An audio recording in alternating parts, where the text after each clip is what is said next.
आज आम आसी पहुँची जाइछु गुंडीचा घागी। नमस्कार दोस्त, मु शेखर आज आपण को स्वागत कर एक नूतन वीडियो रे।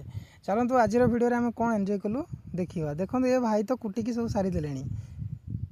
ये चिकेन पकोड़ा उफ, आज भोजी पूरा बहुत बढ़िया है। मत बहुत खुशी लगुच कि आज सांग मान सहित भोजी करने सी से बसी कौन करुच्ची के जानी पियाज छड़ुची ना तार कौन करुच्ची से तार काम कर लगी।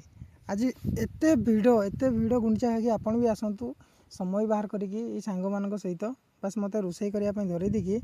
देखु भाई केते भिड़ देखु, भिड़ पूरा यात्रा भी अधिक भिड़ गुंडीचा घागी काली नुआ वर्ष थे। देखो मत खुशुणी को धरई से पूरा खाइबार लगी। ये भाई पकोड़ा बनइबार लगी से खाइबार लगी। मत खुशुणी को धरई देते खाई भी पारनु गोटे कमटा कर तो सारे तो खाइबू।